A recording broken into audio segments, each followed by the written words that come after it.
All right. Good morning, everybody. I want to especially welcome the officials from the Tobago House of Assembly. And we also have with us members of the Auditor General's Department. And of course, the media is present. And there are no members in the public gallery except the representative from the House of Assembly, who is here. He is Mr. James. Mr. James from the House of Assembly. But others may join us in the process, and I want to take this opportunity to thank everybody for coming and to welcome everyone who is here.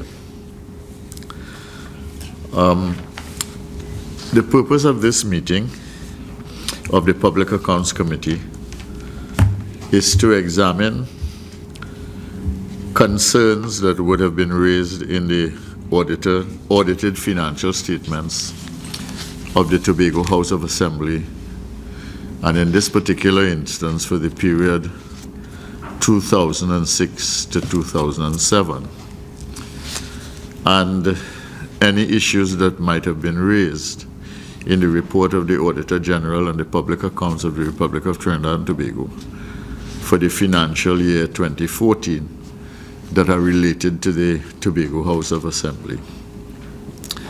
This committee is desirous of hearing from the key stakeholders at the Tobago House of Assembly, first of all, the answers to any questions that might be posed to them, and we will introduce the members on this side and give you an opportunity to introduce yourself as well.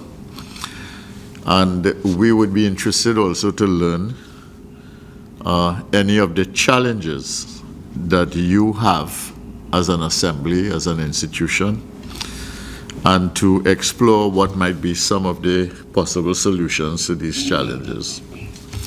The role of the committee, therefore, is first of all to examine the issues that have been raised by the Auditor General or issues that have come up in terms of your responses, because you were asked to respond to certain questions.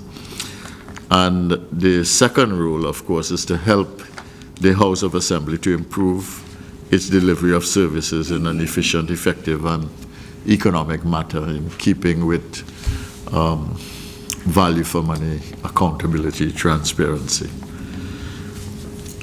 This meeting is being held in public and is being broadcast live on the Parliament Channel 11 on television and Radio 105.5 FM and the Parliament's YouTube channel, ParlView.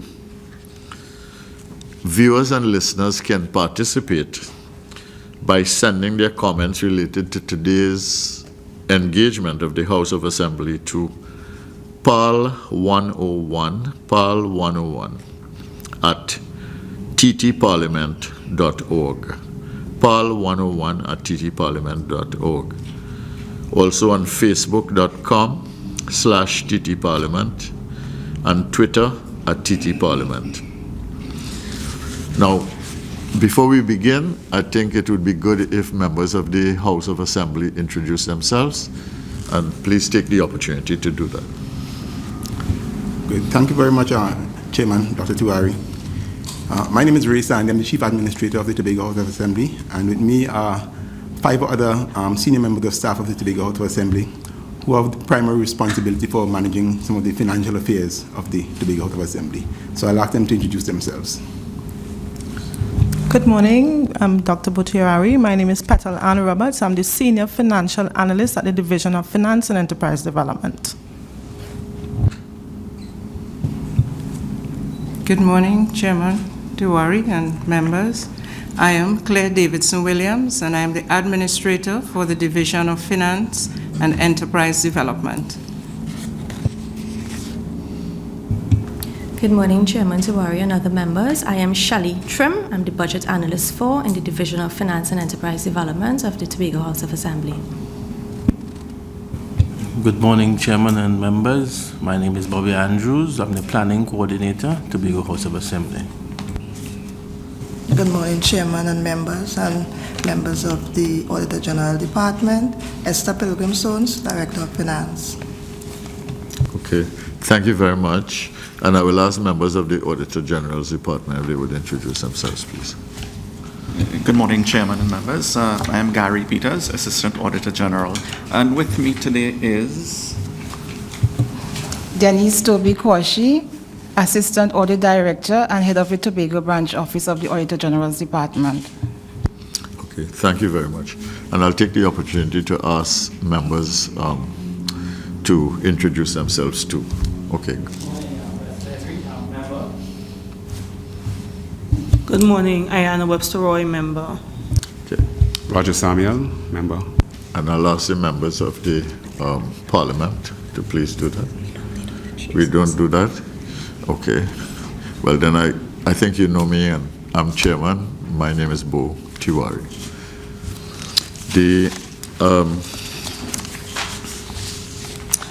We will proceed then, and I will start with a few questions, and then we'll go around the table. When we go around the table, I'll start with Dr. Henry, and I'll come around. Okay? All right? Now, the first thing I think that is a little troubling is the fact that we are examining the 2006-2007 accounts. And the question really would be, okay, the question would be, how come we are examining only the 2007-2008 accounts, and where are the rest of the accounts until 2014? But before we get into that, I will ask Mr. Raye Sandy to speak on behalf of the Assembly and give us basically a perspective before we go into the questions. And perhaps you can take that into account as you present as well. Okay. Thank you very much, Dr. Tiwari. The last financial statements that were submitted by the Tobago House of Assembly were for the years 2013, even though we are now examining the year 2007. We have met with the Auditor General twice. In fact, we met the Auditor General, I believe, last week, where we had asked if there's any way possible that they can fast-track the audit so that we can become fairly current. Because one of the challenges we have is, as you would see in the report, it's with respect to retrieval of documents, given we are talking about 8-9 years ago. While it is our responsibility, our meaning the Tobago House of Assembly, while it's our responsibility to ensure that documents are properly secured and stored and so on, sometimes it poses a challenge to us to present in a timely manner certain documents required for audits that are done 8, 9, 10 years ago. One of the challenges we have, and I guess it's probably a public service challenge, is that of frequent movement of persons, and also in the Tobago situation, we had a number of changes of offices, physical changes of offices, and in moving around documents and so on, invariably, they are not necessarily lost, but tend to get mixed up and so on. And that's a responsibility that we have accepted, and we are trying to do something about it. So it's often very difficult to present to the Auditor General on a timely basis a lot of the documents that are asked for years, 8, 9, 10 years ago. And frequently, the documents are found after the Auditor General would have completed his report and so on. So you would notice in a lot of our responses, we would indicate that the document asked for are now available for audit scrutiny, long after the Auditor General would have completed his report. But it's a responsibility that we have accepted, and we are trying to do something about it. Okay. Is there anything else that you would like to say before we begin the questions? In a general sense, again, we have the issue of the frequent movement of personnel within the public service. And not only frequent movement, but frequent changes, where we have personnel who one day are in the HR field, and the next day they accept promotion in the accounting field. And the public service regulations are fairly archaic in that regard. And we have some opinion that suggests that we can't stop it given the current legislation under which we operate. So, for example, one day I'd have someone as an accounting assistant, and they would accept the position of HR officer, and they'll move off into the HR field, and vice versa. So what it ends up being is that we have persons who are in accounts who are not necessarily so well versed in accounts as we like to have them. They don't have the necessary experience and so on. And that, I think this is a public service-wide arrangement. And I feel that it's something that we really need to take a serious look at, because it deprives us of the best possible employees that we can find in both fields, both HR and also in accounts, I might say. Okay. So you are saying that in the area of accounting and HR, you have the biggest challenge in terms of quality of personnel. Yes, we have a frequent changes. In addition to the frequent changes. Yeah. So there are two issues. One is the competence level, and the second one is the movement. Is that right? Yes, Dr. Duari. Okay, so we begin now with some questions. You've addressed the issue of where you are in terms of being up to date. You said that you are up to 2013 in terms of engagement with the Auditor General. Is that correct? Yeah, we have submitted our 2013 financial statements to the Auditor General. And all in between 7 and 13? Right? Yes, all in between. Okay. And what's the situation with 14? And 14, I understand, should be ready within the next month or so. Okay. And we are expecting to do 15 a month after that. We are working on them simultaneously. Okay. Have you gotten a letter from the Secretary to the PSC asking that you bring all of these things up to date? I can't recall receiving any such letter. Okay. It might very well be so, but I can't recall. All right. Well, we are doing that as a matter of course, asking all institutions that are behind if they would meet the requirements of reporting to the Auditor General and bringing it up to date. And we would be grateful if you would do that as well. So I will ask the Secretary to, if the letter was not sent, if she would send a formal letter to that effect, okay?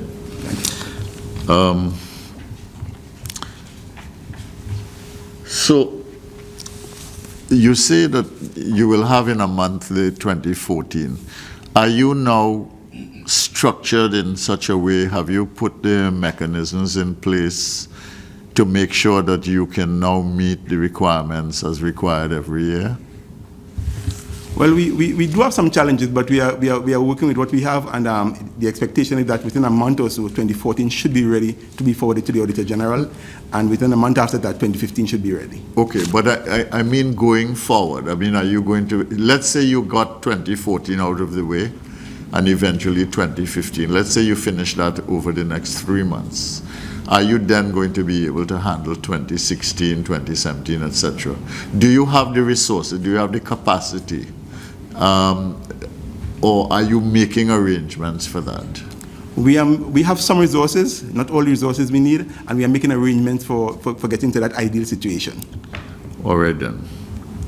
How would you, I mean, and this is very general, and in a way it's I don't know how fair it is to you, but how would you generally describe the state of THA finances at the present time? Not 2007, but, you know, where you are at the present time. I mean, I know what you've said in terms of bringing the audit up to date and trying to structure and pull together the resources to keep current, but how would you describe the state of finances of the THA? I'm not too sure I understand the question you're asking, Dr. Duari. Well, that's why I said I'm not sure if it's a fair question because it's so broad. What I mean is that the issue, the real issues, as you would see from some of the questions here, and even from some of the questions that were asked by the Auditor General, is that, I mean, there seems to be in the House of Assembly, I mean, a difficulty in locating documents. You yourself mentioned that. A difficulty in bringing things together, a difficulty with precision in answering some of the questions. And I mean, as you know, when you deal with finances, the question is about money. And when you deal with money in the public service, you're dealing with basically the people's money. Taxpayers' money, basically money of the citizens. Would you say that you are on top of these things and creating the conditions in which you can have accountability at the level that is required, with the precision that is required in the House of Assembly. I know you're not, from my estimation, based on the questions and the answers and the issues, nothing tells me that you are there yet, but are you doing things to get there? Yes, Dr. Tuari, and I'll ask my senior financial analyst to come in here in terms of treating with the systems that we are now using, the systems that we have in place. Okay. We have looked at the Auditor General's reports and recommendations over the past 3 years, and what we have come up with is looking at adoption of accounting standards that are in tandem with public service, and it's the IPSAS, the Public Sector Accounting Standards. And we have recently done a gap analysis. We are also adopted the IPSAS 1, where we will look at the cash basis of accounting. Because if you look at the 2007 audit report, 2 issues would come up, where we have an issue with record keeping and the accrual basis of accounting, where we didn't have the accounting framework in entirety. So we had some problems. So we looked at the Auditor General's report and we sought to adopt standards that are in relation to public sector, which is IPSAS. We also employed persons to look at the reconciliation of our documents, so that when the financial statements are prepared, they will be well reconciled, and the documents would be available, and they would be more reliable. Okay. So some of the problems that have been identified by the Auditor General and some of the issues that come up in your responses to the questions asked, you are now taking very, very clear and tangible steps to address. Yes, Dr. Tiwari, we have. Okay. I want to, based on your response, I wanted to ask the representatives of the Auditor General, either one would do, which is that, would you say that the documents that you were able to examine, the financial statements that you got, represent fairly the state of affairs in the House of Assembly? And would you care to comment on that, based on the comments made by the House of Assembly representatives?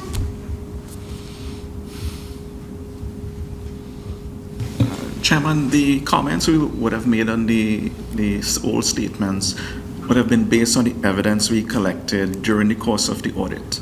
Okay.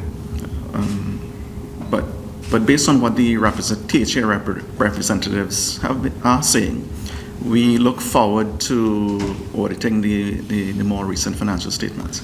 Okay. And you have in your possession now up to 2013? Yeah. Yes. All right. And that is being examined. When are you going to complete the auditing of those documents? You have an idea? I can't give you a specific date. We have challenges as well. Okay. We have 19 auditors on the establishment at our Tobago branch office, but we only have 4 auditors. And the THA is a very large entity. So it would take some time to do the minimum amount of work that our standards require as well. From our point of view, in our engagement with the Auditor General and his senior staff, we took that issue into account, and as we do the report for Parliament, we are going to in fact recommend that these needs that you have for human resources be attended to as a matter of urgency, because you cannot have proper audited accounts and effectively audited governmental system if the people who are doing the auditing are not there. They are not recruited, you don't have the staff, you don't have the capacity. So one of the recommendations that we are going to make is that those things be dealt with forthwith. Okay, would you like to say anything? Or are you okay? You all right? Okay, fine. I will ask other members if they would ask questions. I'll start with Dr. Henry. Okay, morning again. Mr. Sandy mentioned something about the frequent movement or changes in personnel and so on. Could you elaborate on what are the reasons for this, as to why certain documents are not up to date? Okay, the frequent movement has to do with one of the nuances of the public service. there are a number of vacant positions on the establishment of the Tobago House of Assembly. And the Tobago House of Assembly has attempted to treat with these, one by employing persons on contract.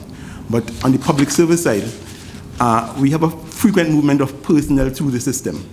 And very frequent meaning extremely frequent in the sense that persons, by the time they get Okora with their portfolio, they're either promoted or moved to another unit. That kind of movement in the public service, that stymies really sound operation of an accounting system. We have positions on the Tobago House of Assembly establishment that were created by Cabinet in 2007 and are not yet filled, waiting for a number of reasons they are not being filled. One is some are waiting on classification at the CPO, some are just not being filled.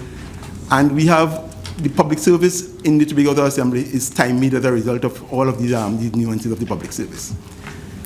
And it affects the way business is being done, and it affects the way we present the information when the Auditor General requests it. Again, we have to take responsibility for the fact that our retrieval and storage systems are not the best. We are currently engaged in improving that. Our asset management and register system is not the best. We are currently treating with that.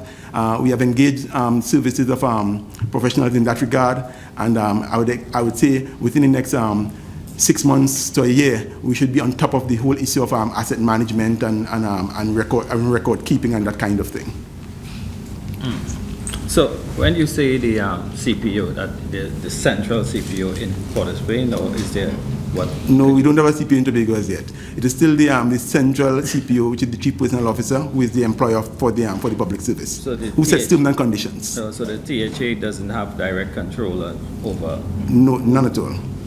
We are in line waiting, like many other ministries in Trinidad, awaiting decisions from the CPO. As I said, Cabinet should have approved certain positions since 2007, and a number of those positions are at the CPO now, awaiting classification. Okay. I imagine another issue there is really the resource capacity of the CPO as well to manage the entire system. And we are seeing that throughout, which is that, part of the reason for the problem is capacity, unfulfilled capacity requirements, so unresponsive capacity requirements to the level of work, the amount of work that is required to be done. Okay, the whole system needs a total overhaul, actually. Ms. Webster-Roy? Good morning again. Chief Administrator, you have mentioned your challenges in terms of human resources and impact it has on the Assembly. One of my concerns is pension and leave, as well as gratuity, because as a Member of Parliament, people come to my constituency office all the time with that challenge. Could you tell me what measures are being put in place to ensure that records are up to date and that people exiting the service receive their pension, the gratuity in a timely fashion? Thank you very much, Minister. We have put in place a unit under the Office of the Chief Secretary, a fairly recent unit, which was put in place from November last year, that's treating with the issue of pension and leave. Basically, we have hired some retired public officers to assist us with putting pension and leave documents together. We recognize that one of the drawbacks was that the current officers who were in place were not fully or fully trained in the area of pension and leave. And we are doing two things. We are training persons now, and we have engaged persons who have exited the public service to assist us with putting the documents together. In a number of cases, the delay occurs when we send documents to the Comptroller's office, and they have to keep sending back, asking for additional information or clarification on information and so on. And it takes an inordinate period of time. In fact, the average time appears to be something between 3 and 4 years after one retires before one gets one's retirement benefits. And clearly that is not acceptable. So we have put that unit in place, and I expect that within the next 6 months or so. They have already started bringing the time frame down a bit. But if we continue at the current rate, I would expect in the next 6 months or so, we should be fairly comfortable with where we are with respect to pension and leave benefits and so on. But I know of the issue of which you speak. Is there a target in terms of what level you want to bring down to in the 6-month time frame?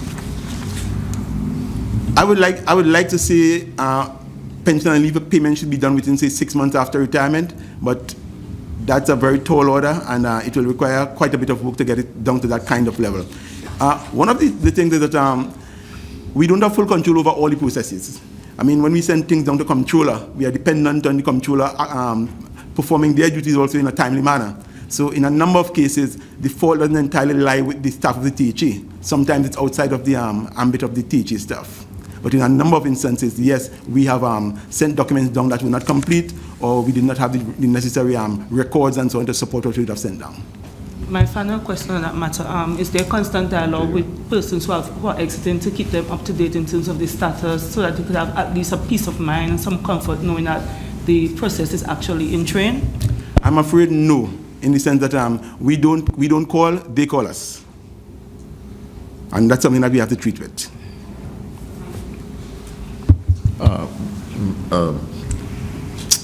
Members, Roger Samuel.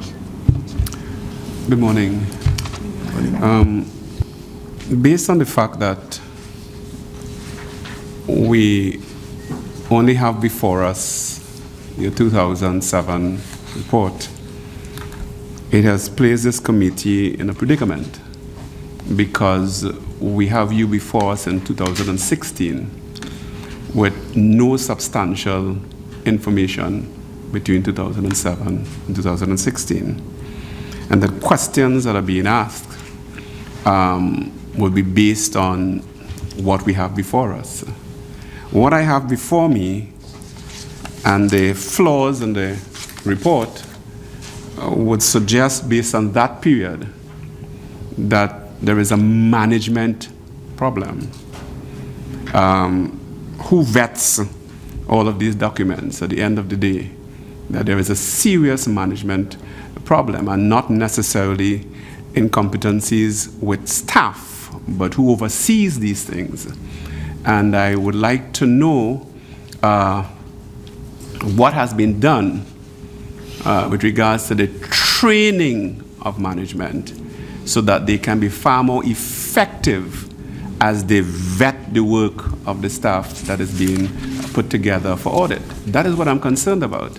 Because at the end of the day, when a report is sent, it reflects the competencies of management, not necessarily the blame on the staff. And if it slips through management and slips past management, then something is absolutely wrong, and that training needs to be had with regards to management. I want to know what kind of management training that you have done, so that these flaws where things are misappropriated and sent in different ways and not reflected, what has been done to ensure that in the periods subsequent to this, the same situations wouldn't happen. Management training, I'm concerned about that.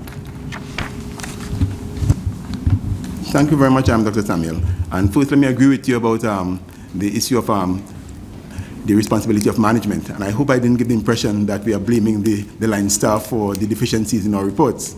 So let me agree with you on that. What has been done over the years, we have taken on board the comments of the Auditor General, and where we can, we have done a substantial amount of training in accounting, in the whole area of accounting and pension and leave issues and so on. I will ask my other members of staff to respond to that. But generally, training is continuous. But for some reason, we haven't been able to reach the level where we are confident that the persons who have the responsibility are adequately undertaking those responsibilities. And I might add, it's a general problem in the public service also, because I've had discussions with persons at the Ministry of Finance, for example, and they have indicated the same general lack of competence, if you want to call it that. And they have indicated that they are willing to work with us and to provide some training programs and so on. And we are working with the Ministry of Finance and so on on that regard. But we have also done our own training programs within the Tobago House of Assembly. But I really cannot say that they have borne the kind of fruit that we'd like to see them. But I'll ask other members if they care to come in. I follow. Thank you. Okay. Thank you, Chief Administrator. Mr. Samuel, you recognize that, as you said, our 27 report was audited and we're discussing it here in 2015, so 2016. So the issues that were raised by the Auditor General, as the Chief Administrator said, were taken into consideration on board. So some of them we would have recognized along the way, the shortfalls along the way, and then as they were pointed to us within recent times, yes, steps have been taken to improve the training methods and improve the structures that we have. So that we now have accounting forum where there's a statutory date each month for the accounting staff across the Assembly to meet, share ideas, network, and to try to synchronize and standardize the methods of operation so that we would minimize some of the challenges that we have, and also to help them understand and give them the support from the senior team to help them perform their duties better. We have also collaborated with the Auditor General to assist us with training, and most recently we had a workshop with them to, as I said, sensitize staff and to give supervisors the level of comfort and some tools that they could assist as we go along preparing those reports. So a number of work has been done. As the Chief Administrator said, they may have not borne enough fruit as we expected, but it's continuous, and we will continue to train our senior team, including the HR staff as well. Thank you.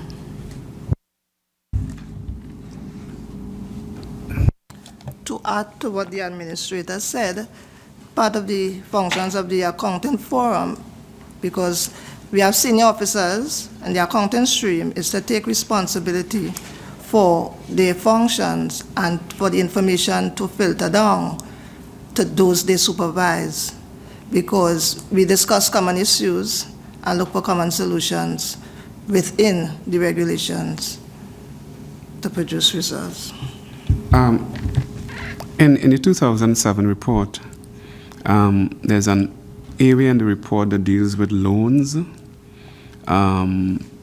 loans to assemblymen and loans to institutions and stuff like that. And in this report, quite a number of the loans were not completely repaid.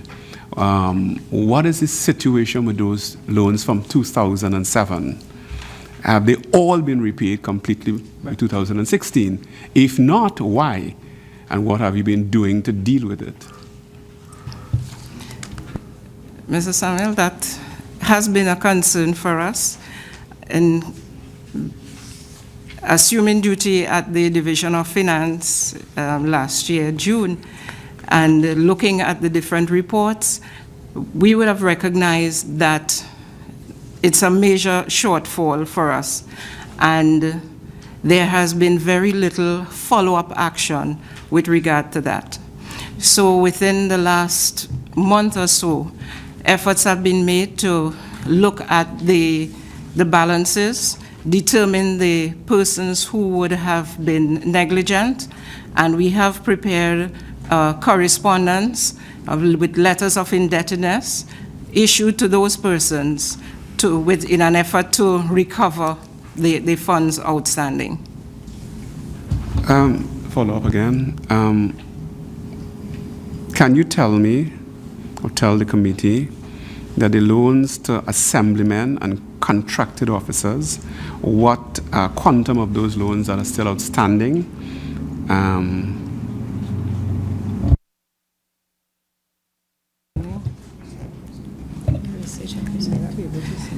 The quantum outstanding, Mr. Samuel, at this point, I would not be able to give you a definitive figure, but they relate to motor vehicle loans for in their capacity as traveling officers, both the contracted officers and the assemblymen.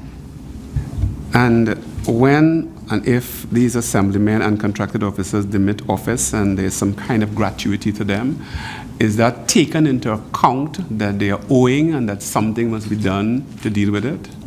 Certainly, that should have been the ideal situation, but we have certainly dropped the ball in that regard and are making the necessary adjustments to deal with it.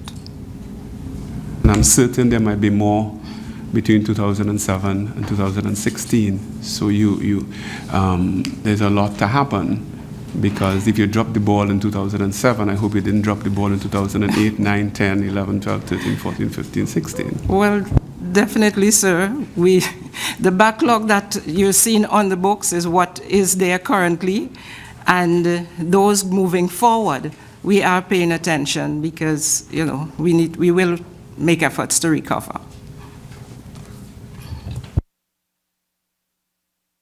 All right. Okay, I have some follow-up questions that I want to ask. I'm going to be quite specific now, referring to the Auditor General's report. So, and they really have to do with management of the finances, compliance with rules and regulations, and a question that may come up, whether there has been any misappropriation at all. We had a situation with the Ministry of Tourism last time we met here, where there was a situation in which funds were actually misappropriated and the police had to get involved and so on. So, first of all, it says here in the Auditor General's report, the appropriation account was not submitted within the statutory deadline of 31st January 2015 to enable inclusion in the public accounts. So, you've said now that you are addressing those, you've brought it up to 2013, and that you are working within a month to deal with 2014, and perhaps within the next 3 months to get 2015 accounts to have it completed, so you'll be up to date.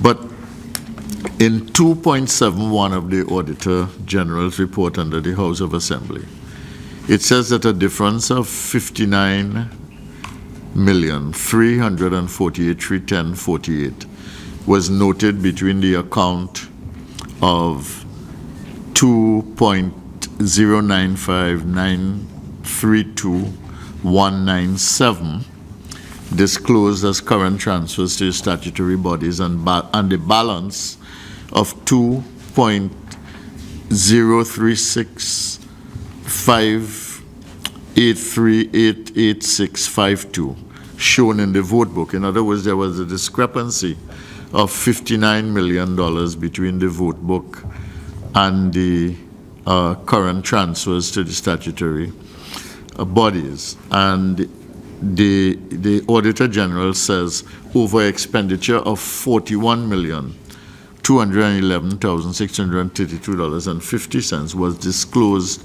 for this vote. How do you explain things like that, and have these things now been addressed in the other submissions that you've made to the Auditor General? First of all, how do you explain that? And secondly, the second question is whether you are addressing it with the other reports. Chairman, I think there's an error there. What's that? What you're referring to is the information for CAST. Well, Ministry of Tobago Development at the time. That question would be better posed to the Permanent Secretary of CAST. Okay. So why does it appear in the Auditor General's under House of Assembly then? Okay, two financial statements are prepared by CAST, or Yes. Ministry of Tobago Development at the time. One is for the ministry's operations, and the other one is for the funding for the THE. What you see before you there relates to the funding that the ministry received from the Ministry of Finance for onward transmission to the THE. So that would have been, what you see in there is a result of the internal issues at the Ministry of Tobago Development. Okay, so it is an issue as it is stated here, but not for the House of Assembly. Yeah, that's correct. Okay. Let me just explain what happens. As the Ministry of Tobago Development would receive the money for the THA, the money is supposed to be sent en bloc. So the THA will decide. They receive money on the current transfers and subsidies and the development program. When the Tobago House of Assembly receives their funds, they will decide that they will transfer from one sub-item to another, yes. So what happens is there's a lack of reconciliation between the ministry and the Tobago House of Assembly. So as the Tobago House of Assembly transfers, the ministry would not make the corresponding adjustments in the vote book. So the matter will present itself. But what I'm concerned about, I mean, if there's an issue here and you now have other accounts to take us up to 2015, are these matters now being addressed in the submissions that have been sent to you, whatever the record-keeping issues, the discrepancy issues, etc.? Are those things being addressed? Yes, we have just completed the appropriation accounts of the Central Administrative Services Tobago, and we are trying to have the issue rectified so that it would not present itself in the future. All right. So now, having said that, now I need to be cautious about how I proceed here, because I am making the assumption that all these things relate to the House of Assembly. So I will ask the other questions. For instance, the issue of expenditure control, Treasury Division, and I assume that this relates to the House of Assembly. Okay, let me assist you there. Anything that appears in the appropriation accounts, in the public accounts, the Auditor General's report on the public accounts would not refer directly to the Tobago House of Assembly, but the Ministry of Tobago Development, or presently Central Administrative Services to Tobago, that receives the money on behalf of the Tobago House of Assembly under a head 15 and transmits the money to the Tobago House of Assembly.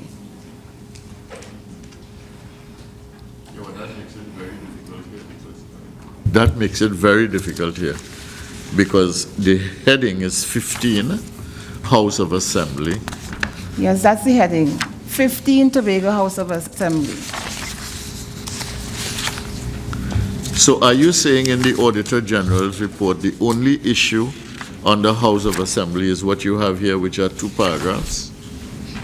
What will bear directly on the Tobago House of Assembly in that report as well will be the unemployment relief program. Okay. What about where it says Ministry of Works and Infrastructure, Tobago House of Assembly?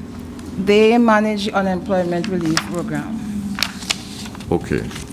So if we take that particular one, here we have a challenge too, where it says 4.17 under Ministry of Works and Infrastructure, Tobago House of Assembly.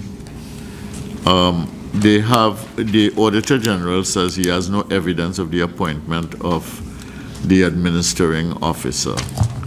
And then it goes on to say under 4.17, records show that 18,986,938.90 was expected from the unemployment fund release of 19 million.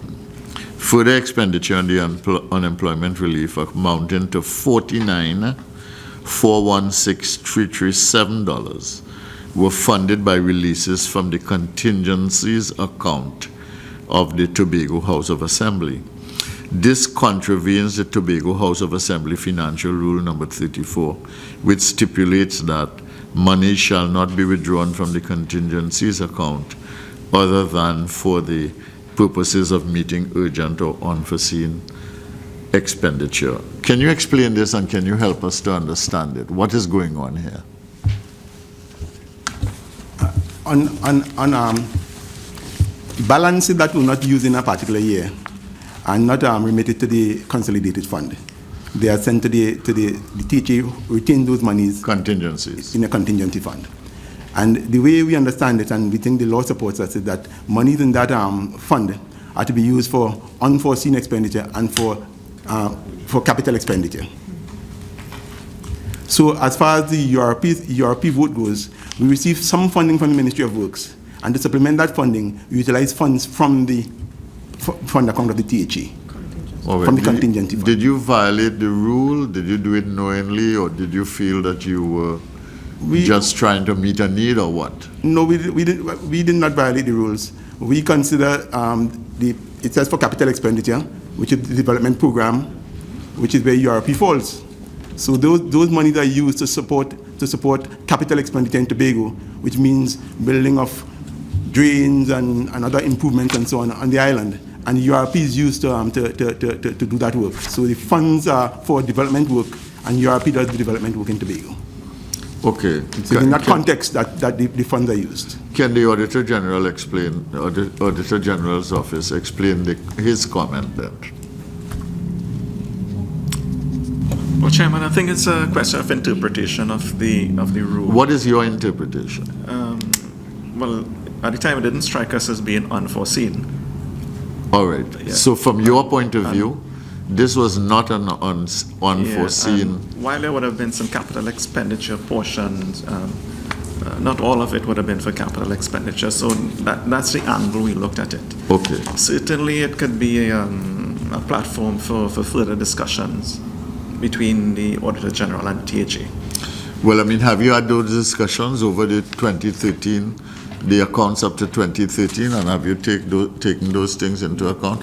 Because, I mean, the Auditor General is the Auditor General. You have to know what you're doing. Yeah. And if you are saying that a rule was violated here and the interpretation of the House of Assembly or any other entity is that they did not really violate the rule, then what we have to do is to come to an understanding where there is clarity. Not so? Yeah, that's correct. Well, is there clarity now? We have not yet put it on the table, but it's something for discussion. Well, could you put it on the table, because this is an important matter? Yeah. And especially since the accounts are not yet complete, I would suggest that, you put it on the table, you clarify it, you come to an understanding, and it is then taken into account by the Assembly in the preparation of the management, the preparation of their books, the management of their accounts.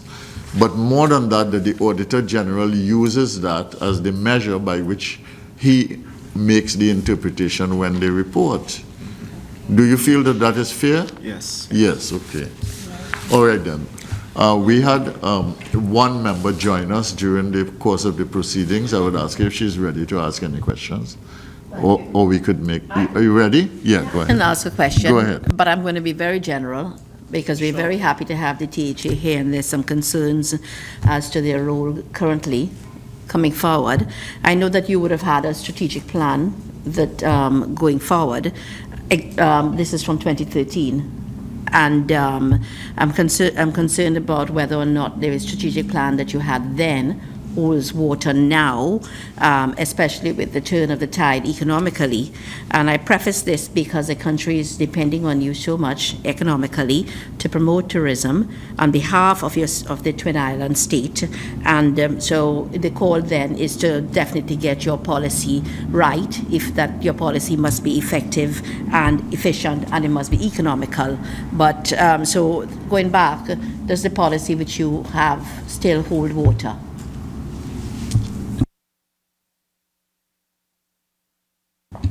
Yes, we are operating under the CEDP, which is the Comprehensive Economic Development Plan for Tobago, and there are a number of pillars that we are operating under. We have taken note of the circumstances that the country has now found itself in, and we are ensuring that that Tobago plays its role.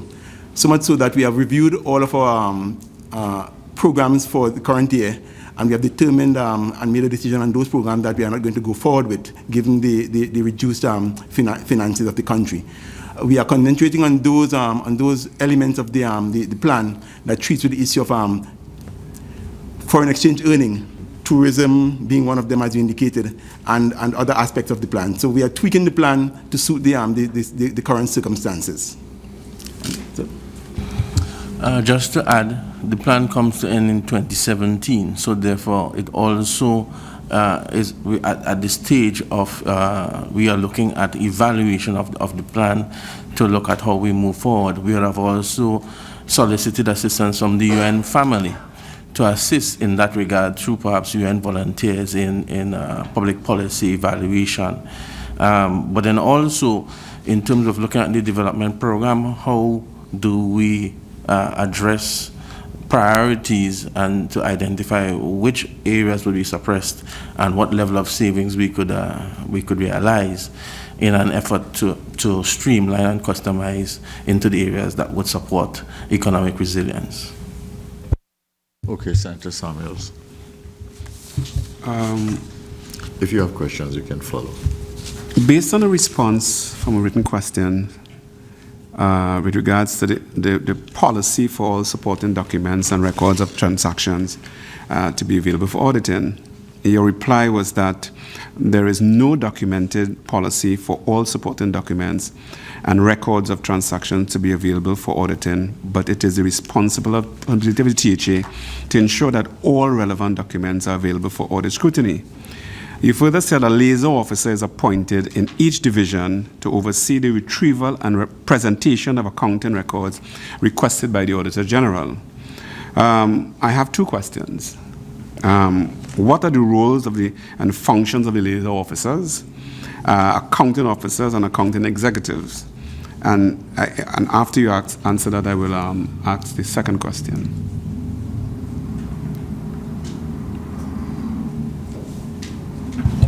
Thank you, Mr. Samuel.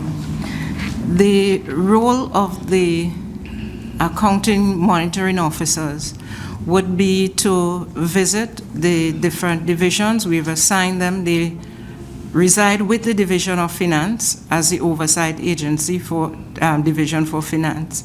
And they visit the different divisions to ensure compliance, to assist with the reconciliation statements and the preparation of these financial statements in order to ensure the accuracy of the records. You had asked what's the other question? Could you repeat the other one, please? The other question, therefore, will be, how does the THA operate without the required policy procedure necessary to effectively and efficiently carry out its duties? Because in your reply, you said there was no policy. We basically operate based on the general guidelines of the public service and the standard financial regulations that exist. The policy with regard to the Assembly, in terms of the Act, the Assembly was required to submit within a 2 months period recommendations for an accounting procedure and accounting legislations for the Assembly. This was done but was never tabled in Parliament. It's now being reviewed to take into consideration the current activities of the Assembly and would certainly be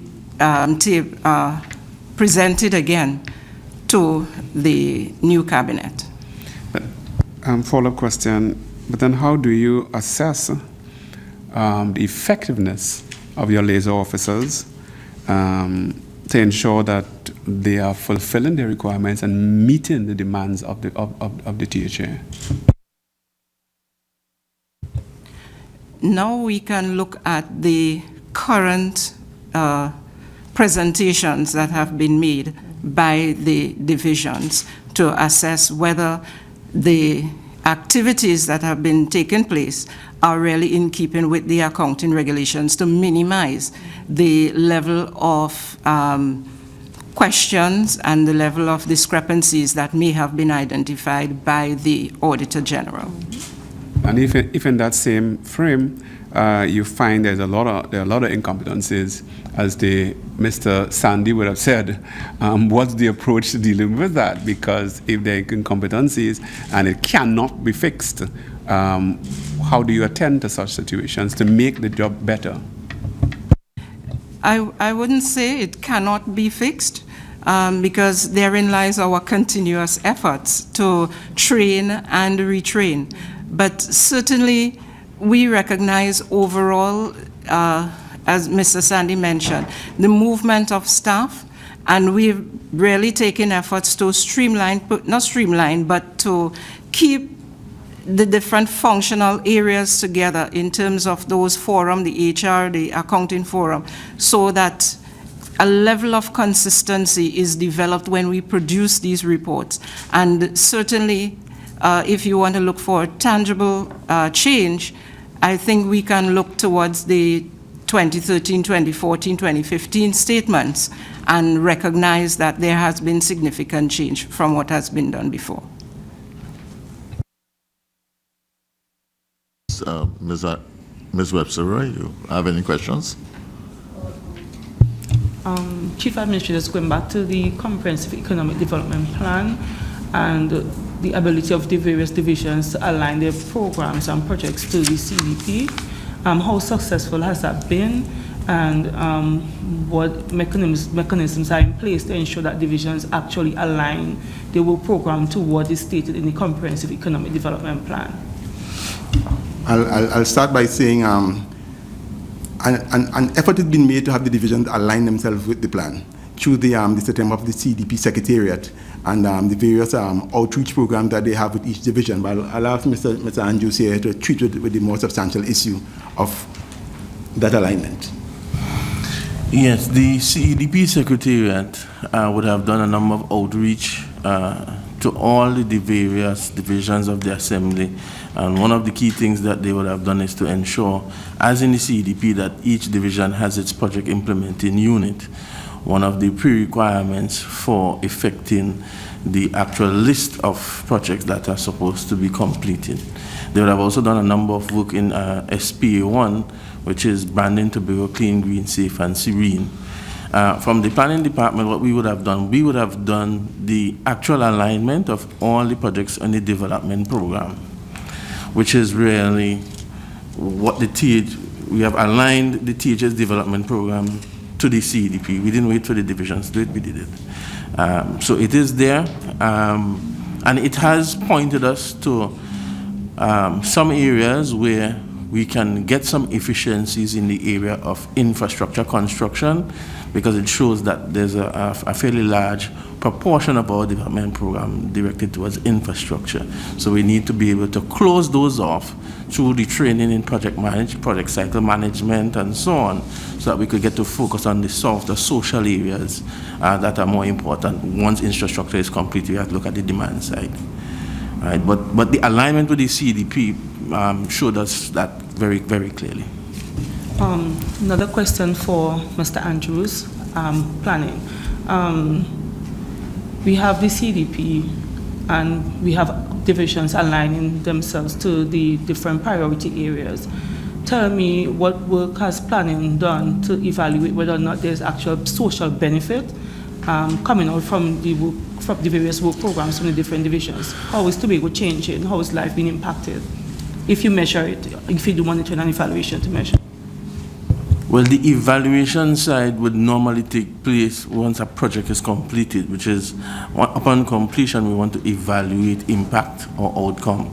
So we would not have gone to that point, but we would have gone to the point of one, doing the alignment, looking at the distribution of the parliamentary allocation and expenditure, and to see where, for instance, it would allow us to see, well, okay, within the strategic priority areas, if we are putting enough emphasis on some of the areas, like for instance, strategic priority area 1, we have about 1% of our parliamentary allocation and expenditure going towards that.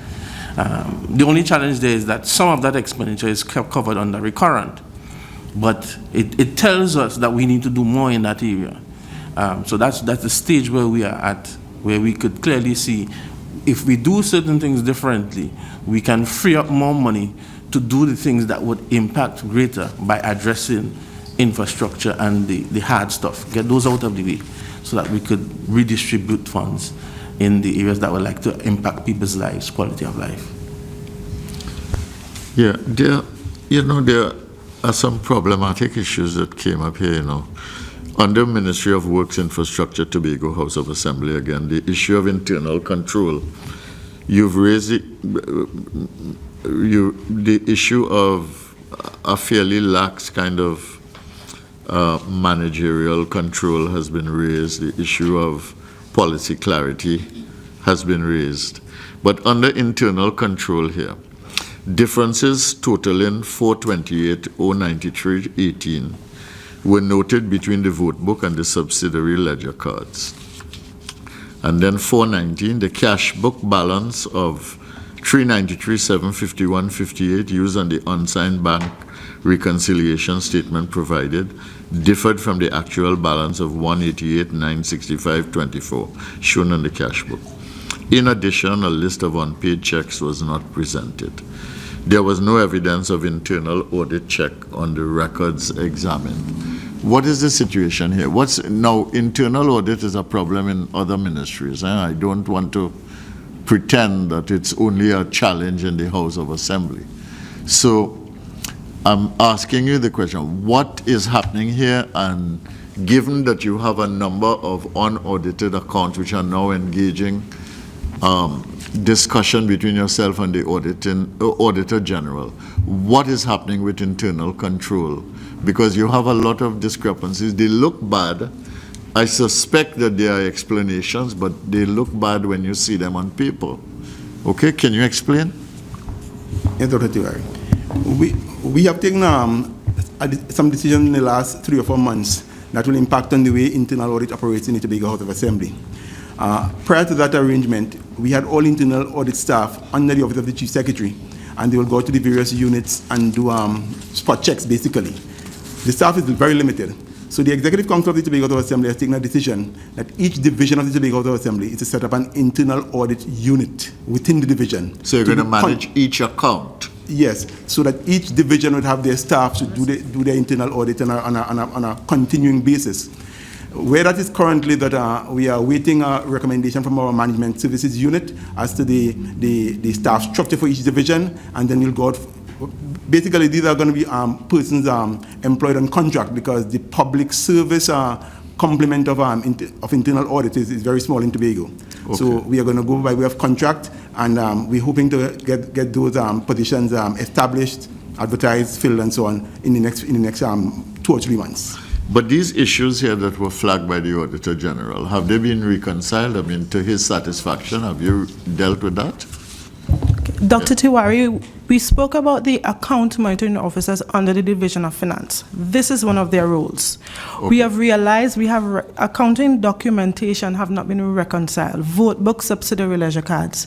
Account monitoring officers came on in 2013, and they are charged with doing this. They are based in finance, but they are engaged. They go out to the divisions to ensure that this reconciliation problem has been resolved. So I can say for now, in 2014-15, these things are minimal. If there are reconciliation problems or if there are reconciliation issues, they are identified. So the internal audit really is supposed to deal with this, but in the absence of the complement of staff in internal audit, we have taken the initiative to bring on these account monitor officers who are trained and at a particular level to deal with these issues. Okay. Auditor General's office, you'd like to say anything? I just want to say, Mr. Chairman, that we currently did the accounts for the unemployment relief program, and we did not receive signed financial statements, nor bank reconciliation statements. So the problem is a continuing problem, but I trust that with the initiatives that the THA is taking, that the problem will be resolved by next financial year. You didn't have the signed statements for what, up to 2014? 2015 is 2015. 2015. Okay. What the Auditor General is saying, and I think you have an opportunity to deal with this since the matters are not closed, is that what we are seeing here, the discrepancies that we are seeing here, the lack of authenticated documents, etc., persists up to 2015. Now, I mean, as responsible officers, I think you know that that cannot be allowed to continue. So the question is, how do you resolve the issue before you get another report like this?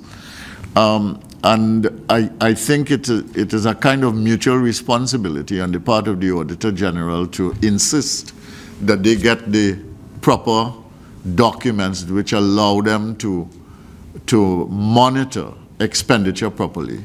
But the responsibility is on your side as well, notwithstanding whatever challenges that you have.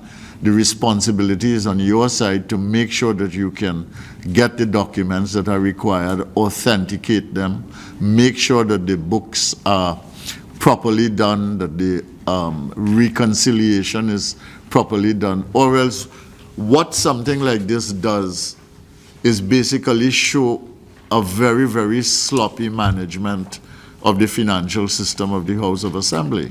And I am sure that you do not want that to persist into 2015. Okay? Would you like to respond? You're free to respond. Certainly, we don't want it to persist.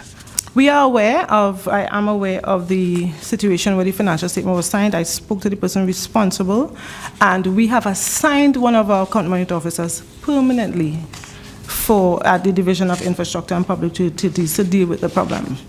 Right? We are aware there are some reconciliation issues which we are currently dealing with. The financial statement comprises of a bank reconciliation statement, and that is where the issue lies, so we are now trying to get it resolved so that the financial statement can be signed and passed on to the Auditor General. All right, okay. Other questions? Sure, I'm concerned about the development projects and programs that I've seen outlined here in your responses for 2013. And how successful have these been in terms of your implementation, being done on time and within budget and so on? And I'm looking at the must-do projects and those that have been approved by the Executive Council, in particular the Tourism Rolling Plan. You're not sure what I'm asking? I'm reading you. You're not sure what I'm asking? Minister, what are you referring to? No, I've seen here in the responses provided by you that there were some priority projects and programs for 2013.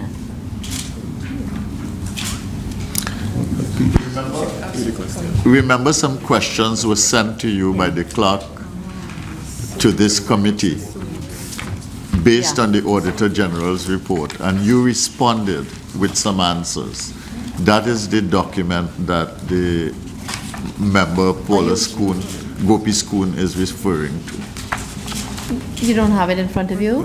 Can you go to that page number? Okay, let me go through then. On page 5, which I think the document you would have, there's a question which was put to you on the priority projects or services of the departments under the THA, and then you gave a list for 2012, 2013, and 2014. So I wanted to go back to the 2013 to see whether those were achieved, whether they were within budget and on time. If you don't have the documents, I don't want to put you at a disadvantage. We can get that again. We can get those details from you in writing. I'm sorry, Minister, we don't have that document here now. We are concentrating mainly on the 2007 audit and on the 2014 report from the Auditor General. Yeah. So I'm afraid we don't have that document here now. That's okay. Then I'll tell you, I was responding to the details provided by you on questions asked by the committee. And yes. So what I can do is ask the committee to write to you so that you can give the answers in writing. You can follow those up with us. That's Certainly, all right. Minister, thank you. Yeah. I wonder if I could follow up on a question of development raised earlier.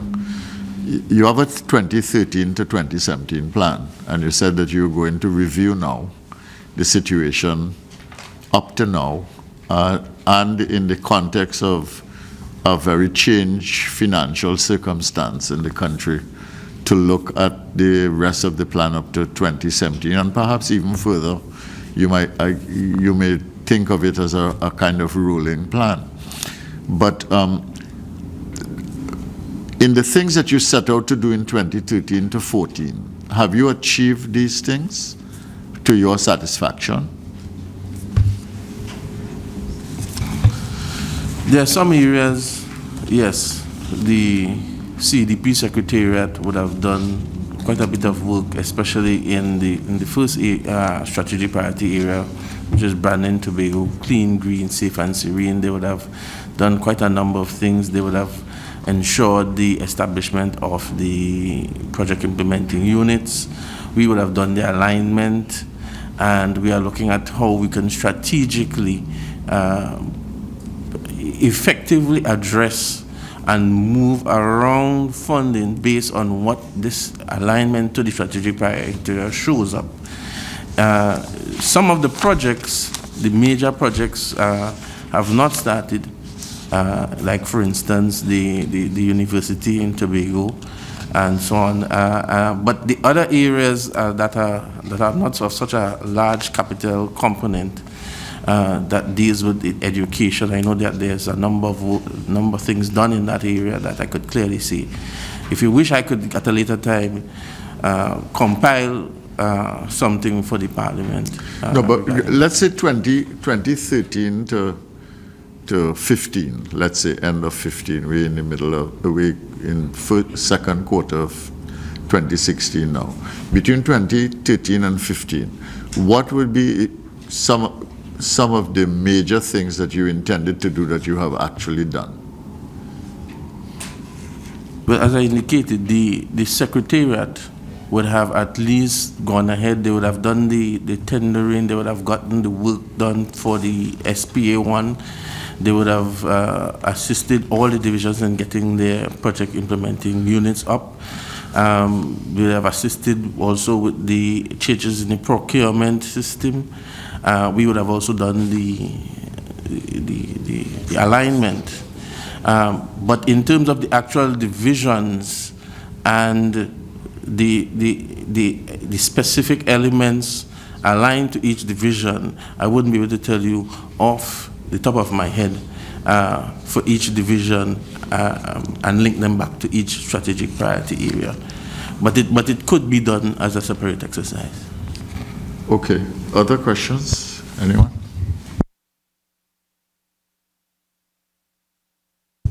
I'm just interested in the maintaining of the fixed asset register and how has that been resolved, and what's the update on that?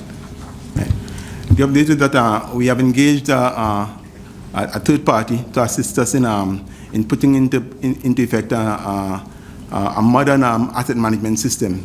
Basically, it's a web-based system, and they have done the preliminary work in the Office of the Chief Secretary.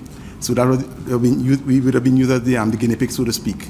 We are about to engage a professional person to work along with that team to do an assembly-wide implementation of that system. So we have given ourselves 2017 as the year of delivery for the complete implementation of an asset management system for the Tobago House of Assembly. It is something that we have been treating with for a while now. We have made efforts before that never really worked out the way it was planned, but this time we think we are making a final effort in getting the asset management system assembly-wide and accountable in terms of the assets of the Tobago House of Assembly. And it's also going to be linked into the new accounting arrangement that we are having and so on. But it's all web-based. Okay. So you're going to do a complete inventory of the assets? Yes, we have started. As I said, we have done the Office of the Chief Secretary, so we have 9 other divisions to do, and we have started that process. Okay. Senator Samuel. I'm sure you've realized by now that because of what has taken place over the years, that you have set yourself an Herculean task to get your stuff up to date and in order. And the disadvantages of that is that because reports financial statements have not been submitted on a regular basis, you have not had the benefits of the queries of the Auditor General to now set those things right and ensure that for years to come or the years consistently that the same problems had not been reoccurring. So your ability to fix and adjust and adapt based on the queries of the Auditor General, you haven't had the advantages of that. So to date, you are still not certain that it's working. Why? Because you haven't had the consistent queries of the Auditor General's Department to assist you along the way. And because of that, you could not have kept a diary or register of queries for the last 6, 7, 8 years to be certain that you are meeting those demands and there are no reoccurring situations and stuff like that. And my purpose is to encourage you to be very watchful. In the fact that you don't have the responses of the Auditor General's Department, you're still uncertain as to if it is really working the way and if there are still flaws in the system. So I'm hoping that the Auditor General's queries and responses to you would come fast and furious, and that you'll be able to now set the things in place to ensure that these things don't slip through the cracks on a continuous basis. So just encouragement. And I agree with you, Mr. Samuel. In fact, in our last meeting with the Auditor General, we have asked the Auditor General if there is any way that they can fast track to get us current. Because I would like to sit here. I'm in the Tobago House of Assembly almost 2 years now as Chief Administrator. I would like to sit here and defend my own record rather than to defend something that happened 10 years ago. So I appreciate that difficulty for you. So we have asked the Auditor General if there's any way that we can fast track the audits of 7, 8, 9, 10, 11 up to 13 so that we can become current. And then all that you're discussing will be much more relevant.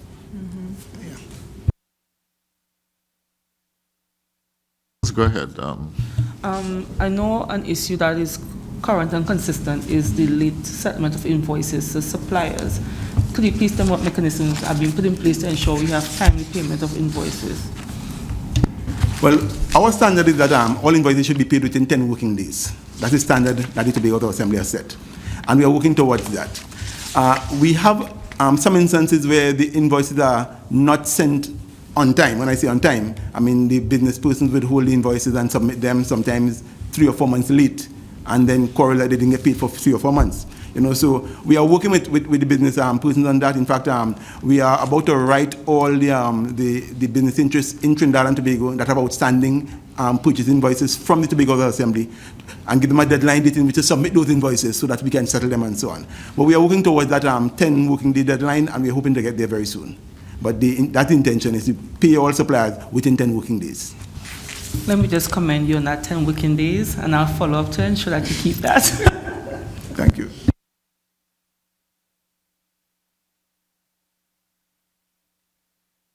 Is there any question you would like to ask us? Not really a question, Dr. Tiwari, but perhaps some assistance. One, in terms of if you can use your good office, and I'm begging here as Chief Administrator, if you can use your good office to assist us in getting some of those public service positions in the Tobago House of Assembly resources. Resources. If you can use your good office to assist the Auditor General in getting those audits done so that you'd be current. Those are the kinds of things that we like to see done so that they can assist us in doing what we have to do in a more timely manner. Okay, that's fair. And as I said, I appreciate your position going in there and having just 2 years, having been in the office for just 2 years, but having to deal with a situation where you have a tremendous backlog. Having said that, I want to say that on the issue of the resources, we'll certainly put that in our report, asking that you get the capacity that you need in order to do the work that is required. And secondly, that, the Auditor General is represented here and the officers are here. And I'm sure that they are anxious to bring it up to date because that is part of their mandate. And let us try and get it up to 2015 if we can, so that at least we can have cleared that backlog and then move on into the future. But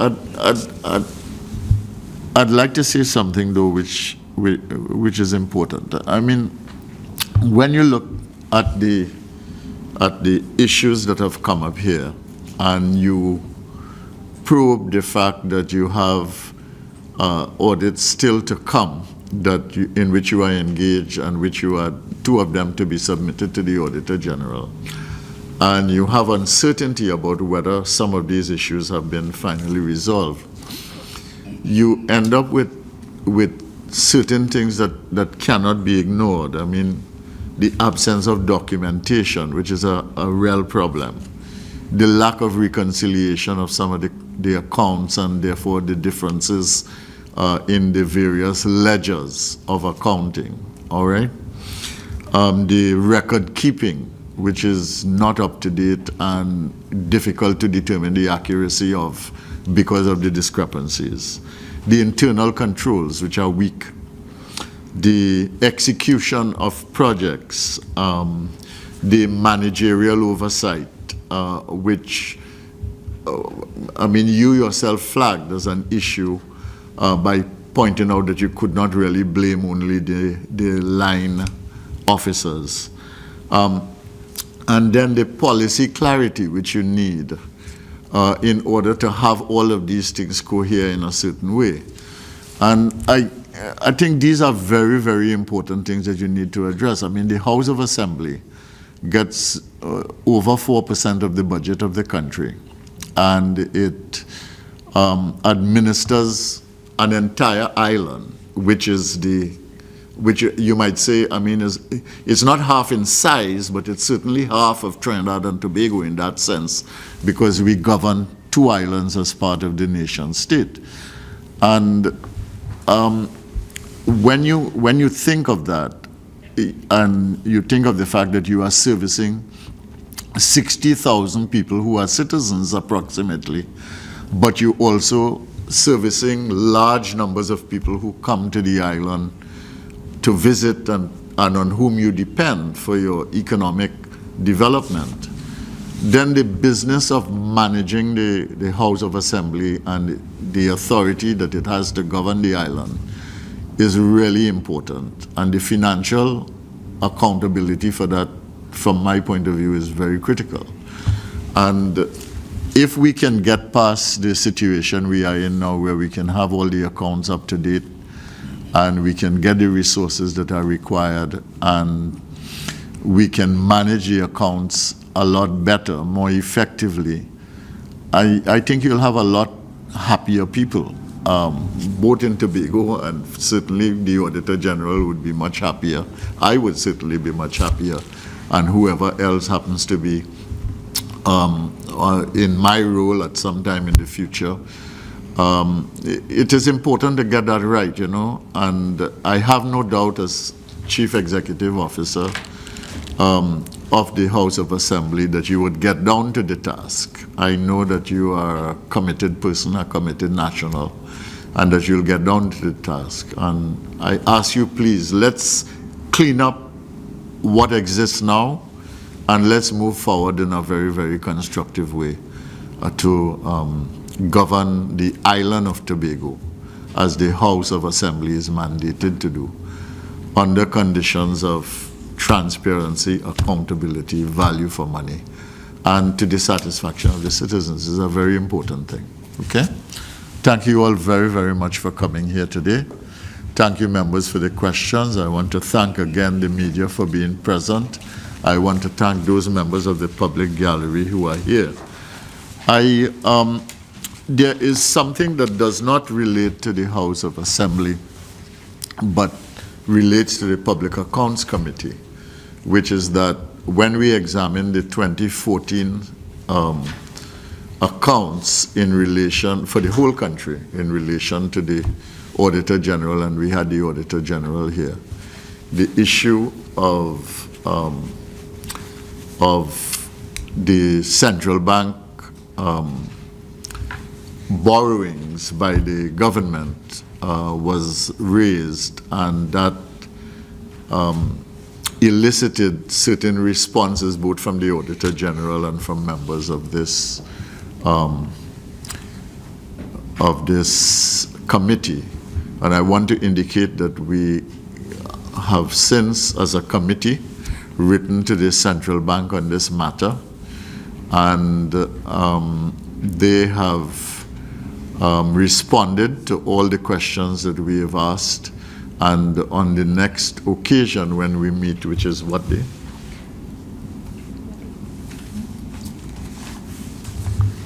On the 27th of April, when we meet on that occasion, I will read it into the public record and also have them appended to whatever notes that we give, whatever report that we give to Parliament on those particular sessions. The reason that I don't want it now is because one of the members of the committee has indicated that he might have some questions which he may want to ask of the Auditor General in terms of commentary on the report from the response from the Central Bank. Okay?